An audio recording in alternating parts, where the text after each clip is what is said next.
one big thing that we're going to talk about, motivation. And after that, I'm going to talk about delayed gratification. I'm just looking at the questions that you guys asked. And kids who are overly competitive, and also children who are rude or defiant. Now, many of you asked me about eating habits. So I wanted to share with you that I will be talking in detail about eating habits on Thursday in my webinar. So if you haven't, signed up for it, go and sign up at bit.ly/power struggles webinar. So in that, I'm going to tell you what you can do to help your kids who struggle with eating. Okay, so let's get started now. Motivation in school, at home, doing homework is something that a lot of parents struggle with, because they have these expectations of their children to be able to sit down and do their homework, right? Now, kids at 4 and 6 years old, this is really the time where they are able to identify themselves as a separate being, and being individual, has his own thoughts, which means that he doesn't like you to tell him what to do. So a preschooler will want to have the power and the control.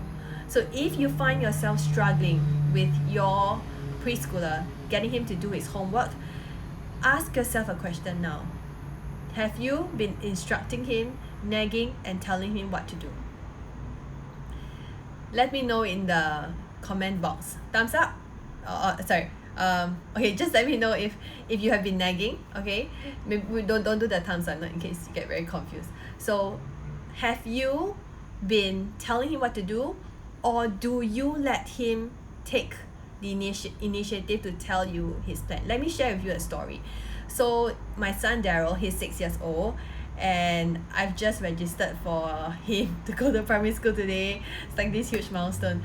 So anyway, he recently has spelling, and the Chinese spelling, which is called 听写, in his kindergarten. He started maybe a few months back. Now, I told him from the start, right? It is your responsibility to learn your own spelling and your own things. It is not mama's responsibility. It is not papa's responsibility. You have to be aware of when are the things here or the spelling dates, and you have to take charge of it. However, if you do need help, mommy and daddy are going to be here to help you. After I said that, okay, he will take the initiative to start learning his spelling and his things here. However, if I have been the one telling him, oh, tomorrow you have spelling, today you have to come over, you have to write down 5 times, and you got to test yourself. If you are always telling your child what to do, number one, he's going to wait for you to tell him. And number two, you do not give him the opportunity to feel empowered and to take control of his own responsibilities. So number one tip, empower. E for empower. Please let your kids tell you what they need to do. Please teach your kids how to make their own choices, how to plan their day. Now, I'm talking now my conversation is a little bit different today, because I'm not talking about like toddlers, right? I'm talking about older kids, and at 4 to 6 they are fully aware of how they can plan their day. They can take charge of what they want to do. Okay, so how do you encourage motivation? Number one is to empower your kids. Do not tell him what to do. All right, do not tell him what to do. Make sure he's the one who tells you. So you can get routine charts, or you can have a checklist when you come back home. What are the things that you have to do? Get him to tell you instead. Okay, and when I talk about empower, there's one more point I want to share, is that when he faces difficulty, you do not want to do it for him. You want him to think of a solution. So for my kids, I will tell them, can you put on your thinking cap now? Yes, we have a problem. You cannot find your pencil. So what should we do? Do not go rushing looking for a pencil for them. You get them to think. We want them to be able to, we want them to be independent. They are fully capable of being independent at this age. Okay, so again, those who just join in, E for empower. If you want to encourage intrinsic motivation, you got to empower your kids. Secondly is to let them, E for experience success. So many of you tell me that your kids they don't want to write, or when they make a mistake they don't want to do a corrections. So you want to encourage them, you want to focus on the good things that they are doing rather than what they cannot do. So if your kids manage to maybe write down, complete a paragraph, right, or maybe writing a few words or penmanship, do not focus on the ones that he hasn't completed. Focus on the ones that he has done well. Say, hey, you've written 2 letters out of 6. Instead of trying to get him to meet the outcome, we want to focus on the process. And this brings me to my next point. When you speak to your kids, be very mindful of the way you talk to him. Do not focus on the results, like, oh, you're so clever, oh, you cannot get this, why are you so lazy? Now when you use these terms, when you start to label them, research have shown that the more you say these words, the more they will live up to your expectations and behave like the traits that you mentioned. So you want to say things like, oh, you managed to keep your books, or you went to brush your teeth on your own, or you washed your hands before you have your meals. So these are things that you want to focus on, rather than, I've told you many times to wash your hands but I didn't. Your bag is always not packed, your socks are not placed properly, your books are all over the place. Now when you say these things, they are going to reinforce what you said. But what you want to encourage is to praise the effort. So also avoid words like good job, well done, so clever. These are very general comments, and they do not give your child feedback on what they did well. So kids really want to do well. All our kids want us to be happy, to love them who they are. And the moments when they are starting to test boundaries or they do not behave, it means that they are trying to send you a message that something is wrong, they lack a certain skill, they have a certain need that's unmet that they need you to help them with. Okay? The third E is to explore, which means that to get them, for us parents to know what they are interested in and get them to spend time exploring their interests. That is how you can encourage children to be motivated. So think about the challenges that you face. Have you always been structuring activities for them, or do you give them the opportunities to explore their own interests? I know that especially in Asia, in Singapore, where there's a strong emphasis on getting good grades, we want our children to learn to write early, to spell early, to be able to achieve those cognitive milestones early. But it might backfire because our kids are not given the opportunity to build up the foundation skills. So I have parents who ask me, my kids cannot write, but the child is like only 3 years old. 3 years old, they should be working on their fine motor skills. So I reach out to you guys to spare a thought for your kids who are 4 to 6. They do not need to go through a lot of enrichment classes and focus on the academics so early. What you want is to inculcate a love for learning. That lifelong learning has to be taught from young.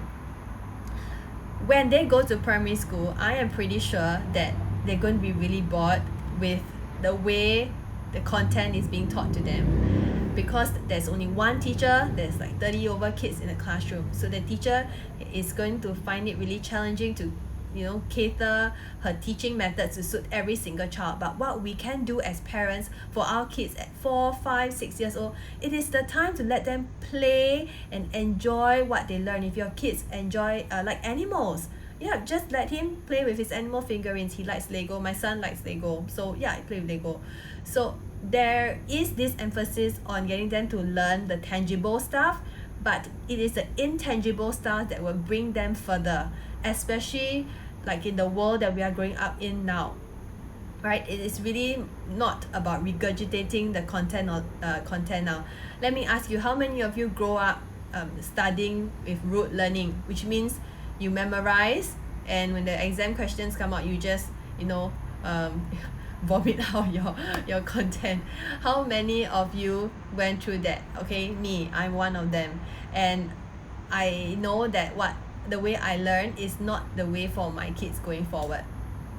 As a teacher, I've been teaching for like 10 years, and the questions that we are tasked to set for our students are divided into various levels. So there's like the basic questions, there's like the intermediate questions, and there's the higher order thinking questions. If you go and read up on the reports, you will realize that there is a higher percentage placed on the higher order thinking questions, and that is how we set the questions.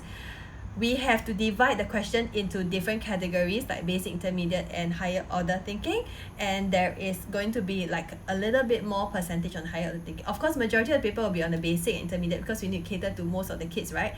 But really the higher order thinking part is what differentiates a child from the rest, and that part cannot be taught or cannot be answered by memorizing.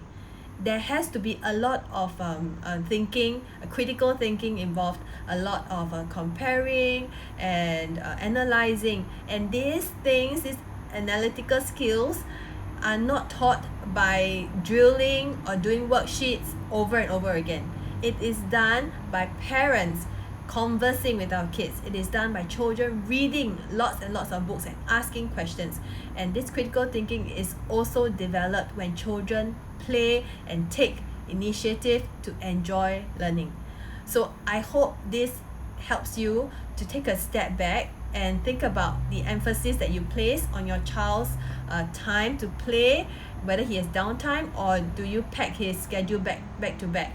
You know, maybe English enrichment, Chinese enrichment, piano, swimming. I'm not saying you cannot. If your child is interested, go for it. But you need to know that your child may not be able to tell you that he's tired or he is too overwhelmed. You got to think about it yourself, okay? And if you have any questions, feel free to type it in. We'll go through at the end. So that is intrinsic motivation. Let me go through the 3 E's. E for empower, E for experience success, and E for explore, letting them explore. Okay, now questions, type it in, and I will go on to the next one, which is on delay gratification. So kids who cannot delay gratification, if you recall the marshmallow experiment, where in this experiment the child is given like 1 marshmallow and he's not supposed to eat it. If he doesn't eat it, he will get 2 marshmallows instead. So this is what we help our kids to learn to delay gratification. You can even try this experiment at home. So you can put like chocolate in front of them and say that if you don't eat this 1 chocolate, and when mommy comes back 5 minutes later, you can eat 2 chocolates, and you see how they respond. Okay, but generally an action tip that you can take is that teach them to pause. So when they ask for something, you don't want to give it to them immediately. So, mommy, can I have a spoon, please? Your response, please hold on. Okay, can I have a water bottle, please? Please hold on. So tell them to pause and let them know that they don't get what they want immediately. And this teach them at this age, at a preschooler age, okay? Not when they are older, because they're going to get into the habit of, you know, that they want things immediately. So that's one tip I have, okay?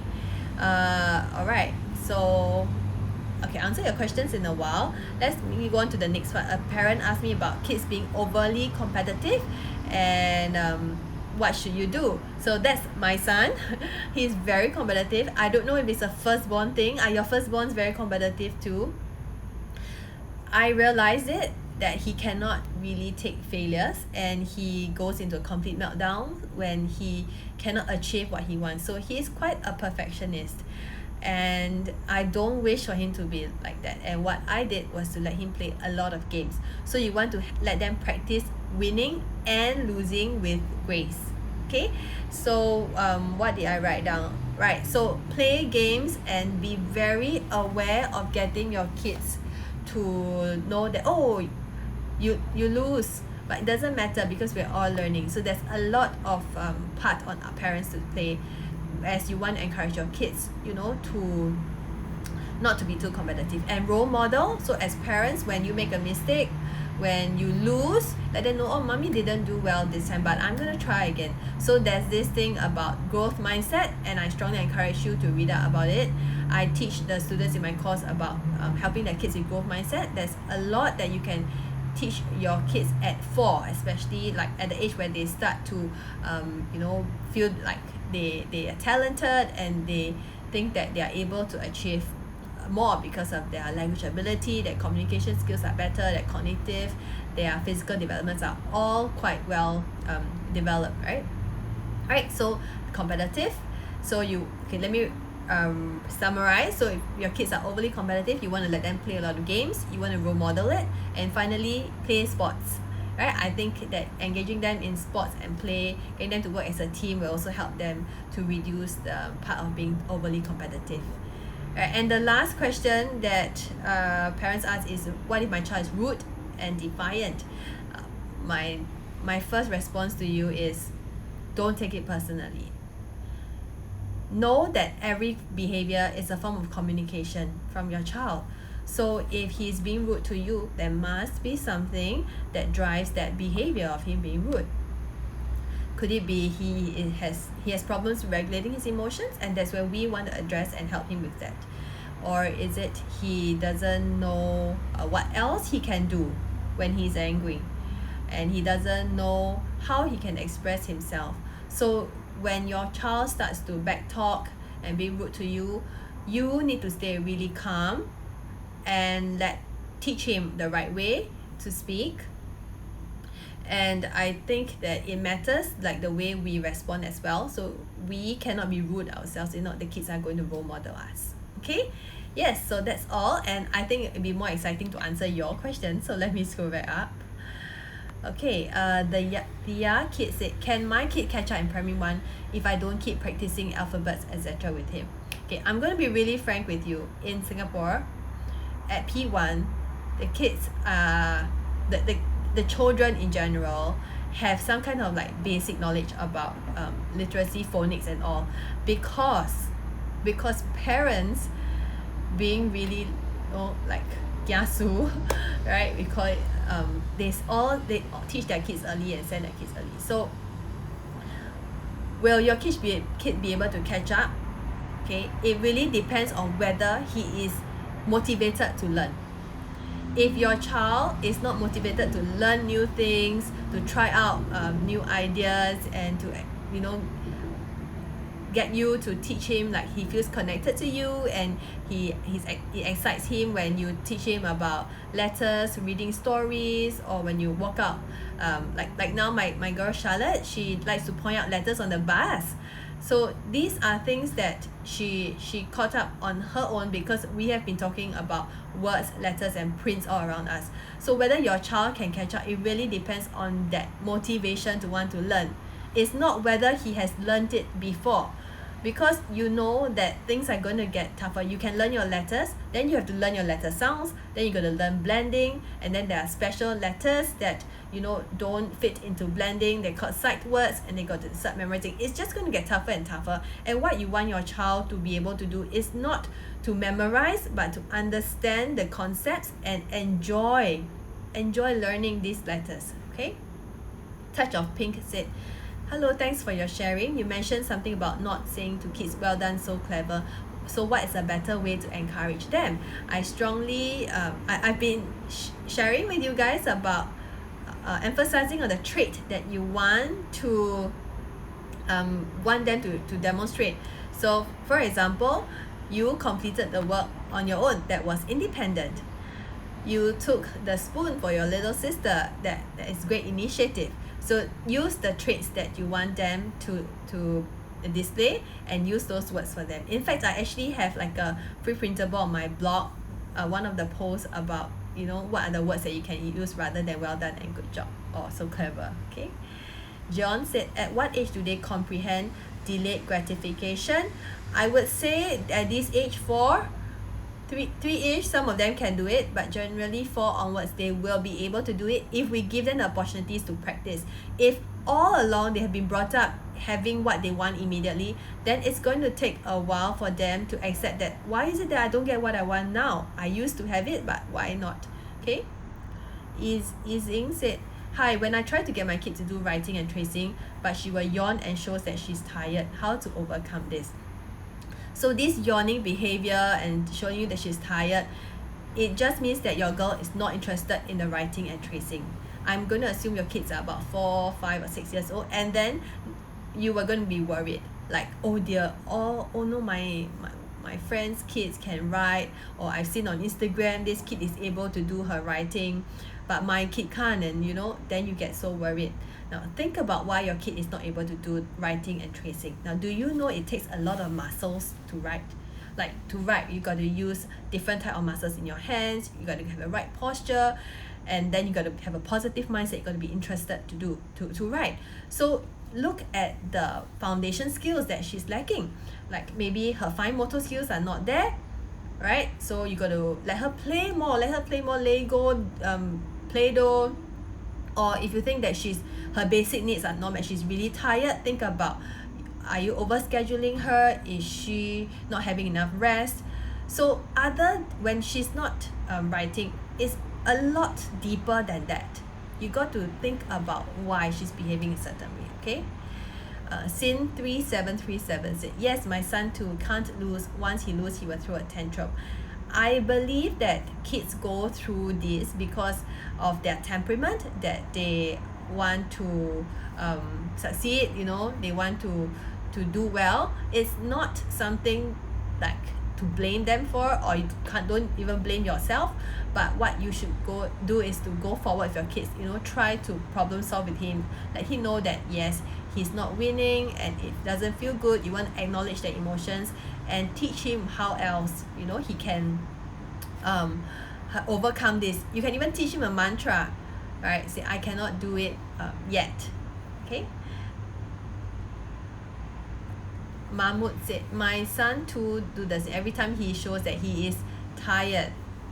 Yeah, so why is he tired? We have to figure out the reason. Now, if your kids are not interested in writing on paper and pencil, there are so many ways to do writing. You can get him to go to the toilet and just write on the glass or on the mirror, or he doesn't even use a pencil to write. He can use like special crayons, or he can use paint to write. There are so many ways to do writing other than pencil and paper. It is so boring. And wanting to share, kids enjoy novelty. They like new things because there is a certain part of the brain that is attracted to this novelty, and when that part is activated, then information will go into the long-term memory, which means that if it's something that they've been doing every day, like writing and tracing with pencil and paper, it doesn't like entice them. I mean, even if I ask you to do it, you'll be quite tired to do it too, right? Okay, so 4 Seasons said that kindly post the books or information on the growth mindset, please. Okay, yeah, I can share it with you. Claw said, my son says his battery is flat when asked to do something. Now, kids when you say this, I assume that your child is already expecting you to make him maybe write or do certain things at a certain time, and he can predict that he is not going to enjoy it. So if you can change things up a little bit, spice things up a bit, maybe instead of writing on his study table, you can get him to write on the dining table, in the balcony, or you get a new special those bed table and put it somewhere in the garden or something like that. Yeah, just change the mood, change the environment. That will interest them as well.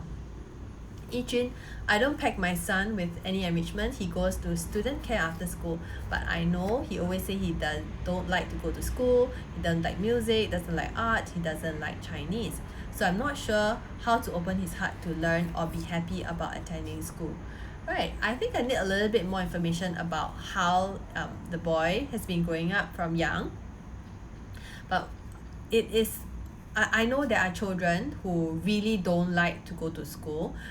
First, find out from the school if anything has happened, work with the teachers, then talk to your kids about what school is like for you. So you share your personal stories about the friends that you make in school, and if he doesn't like school, then you can encourage him that after school there are certain things that you can play with him, or let him explore on his own. Like maybe after school you can come back and play your your trains or your toy cars. Okay. Yijun say he's in primary 1. Okay, so primary 1, well, it's quite sad to hear that to know that our education system, especially like in formal schooling, there's a lot of emphasis on writing homework. Even now, Daryl, he complains to me that he has to write a lot. So when he comes home, I don't get him to write anymore. Allow your kids to rent it out, right? We want to acknowledge it. We want them to know that we are always here for them. They do not like school, they do not like writing. Formal schooling is like a new change in environment, and especially now with COVID-19, you know, maybe they are not even allowed to hang out with their friends or be near their friends. Acknowledge it and slowly, you know, share what I mentioned, share your own stories to let him know that he is not alone. Okay. Cheryl, thanks. When the kid insists on going against instruction, how and what should we respond with at that point in time? I'm not sure what instruction, but generally you will want to connect with your child first. So remember, these children, they are still operating on their emotional brain. So if you've been attending a lot of my life, I always talk about how we need to address the emotions first rather than trying to rationalize with them. Okay, so when he doesn't want, talk to him. Oh, acknowledge it. Oh, you don't want to have dinner at this time. You know, why is that so? Just talk to him about it first. Okay. Lindsay, a 4-year-old who has meltdowns at meal times, doesn't get what he wants, destructive behavior by throwing, breaking objects and toys, screaming, stomping, slamming doors, kick and pushes people around him. Okay, so remember I said behaviors are a form of communication. So if your child have these violent behaviors, it really means that deep down inside him, he has these needs that are not met. And these behaviors are his way of telling you. This boy, granted he might have a more sensitive temperament, he takes a longer time to settle down, but he needs us to constantly teach him what he can do. So when your child starts to throw things or break objects, you will want to stop it. Okay, because we don't allow them to be violent, so we don't want them to hurt anyone or hurt anything and damage any property. So you have to stop, even though you know he's like kicking his legs around, you have to hold him and let him release those emotions. Only when the big feelings have evaporated, that's where he is ready to think. So these meltdowns will get shorter and shorter as they grow because their logical brains are going to be more developed. However, if during this process you do not teach him the right way of responding to his feelings, then he is going to have difficulties trying to calm down faster. Okay, Jelly Red Bean, in relation to practicing delayed gratification, how long would you recommend the pause to be? I don't think there's like a fixed time, but maybe for example, your kid asks you for a spoon, you say please hold on, and then you can finish up what you're doing and go over and take it for him, so things like that. So that pause that you are trying to teach them about delayed gratification, is the idea is that they don't get it right away. And yeah, maybe like at least 5-10 seconds wait. Yeah, I think that's good enough. Okay. Jane said thanks, good idea, other form of practicing writing. Okay, I'm going to answer last 2 more questions. My Jess 18 said, my kid is attending P1 next year, and what is your take on going student care after school? Is it too tiring for the kids? Seems like to attend 2 sessions of school. I personally think that if you have the you have people to take care of your kid after school, I personally will bring the child back home, because the feeling of being home is actually quite different from going to like a childcare, even though they're not in school. Yeah, so that's what I think. Okay, so see if you can work out your logistics with the other caregivers. Tai Xia Chung said, if I no longer provide reminders, example, pack a bag, bring your socks, do your homework, I observe she has not had it done, should I let her experience the natural consequences so she learns? Thanks for bringing this up, because I've been wanting to tell you guys this. Yes, let your child experience the natural consequences at this age. 4, 5, 6, 7 years old is okay. There are no high stakes. So for my son Daryl, like, right, if he doesn't learn his spelling, so far he has been able to get it like going. But if I've been telling him, if you cannot spell, it's okay. First of all, I don't want to add too much pressure on him, but I do know that he wants to do his best, because I've been teaching him on how he can try, and even if he cannot spell well, he just have to focus on the effort. But if he didn't learn, he's just going to make mistake in the spelling.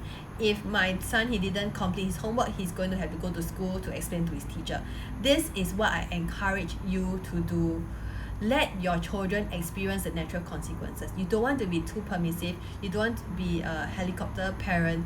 You don't want to let them think that they have to be perfect at this age, because they are bound to make mistakes. They are bound to have difficulties in the future. They are going to fail. And when they do that, you want them to be able to bounce back up again. But if at this age, at 4 years old, you have always been, cushioning things for them, and if they forget to bring their water bottles, you will, do anything it takes to get the water bottle for them, or didn't bring their homework, and you have to keep reminding her, then she's going to depend on you to remind her to do the homework, and she doesn't have the opportunity to learn to be, independent, okay, or motivated. Yo J said, my son always say no. How to answer back? Okay, last one.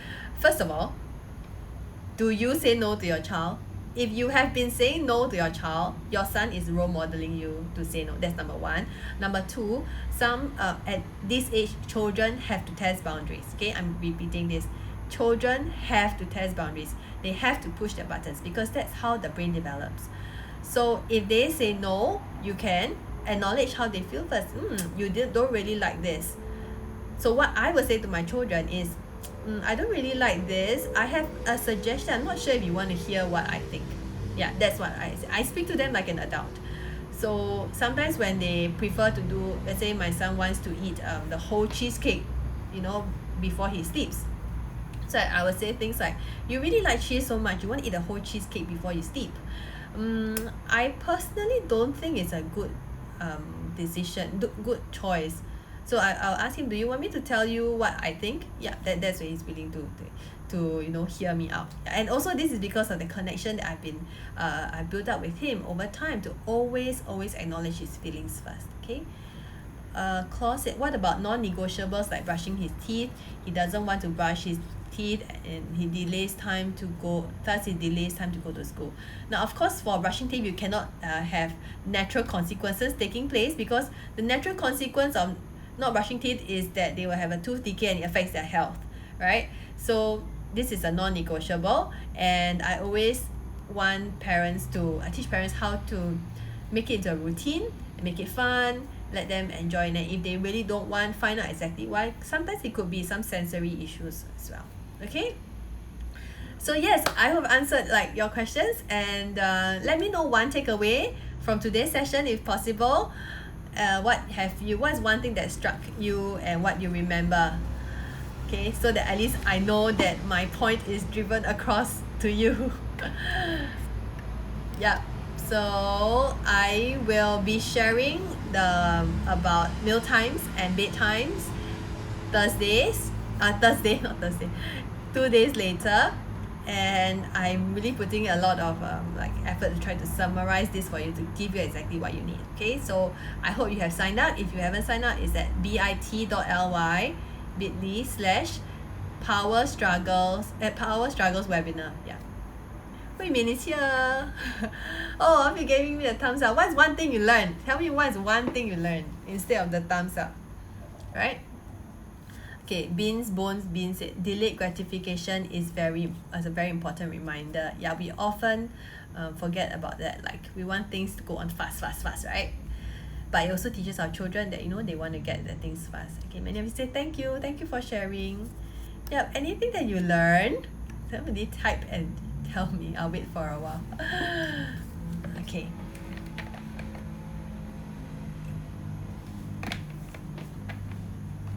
Claude said, managing our own expectations and emotions is the most important. Yeah, it's very, very true.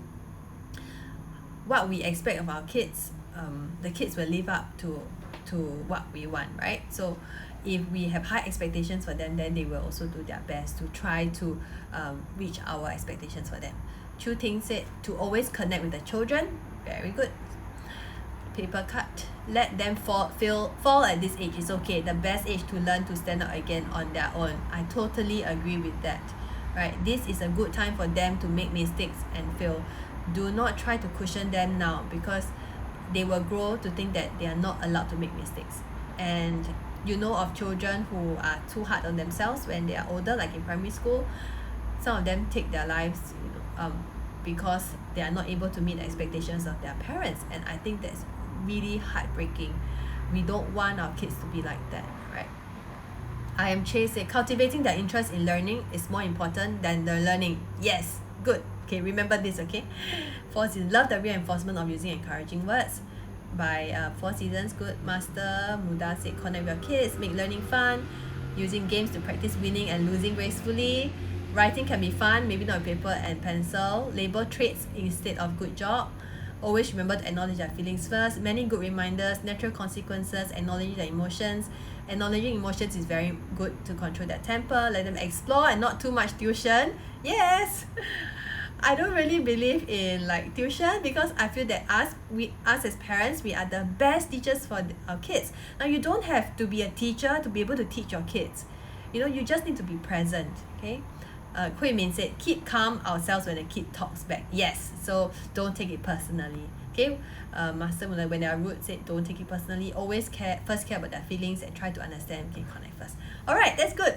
So I'm glad that this session has been helpful for you, and I do hope to see you again on Thursday. Okay, have a good night and take care. Bye bye.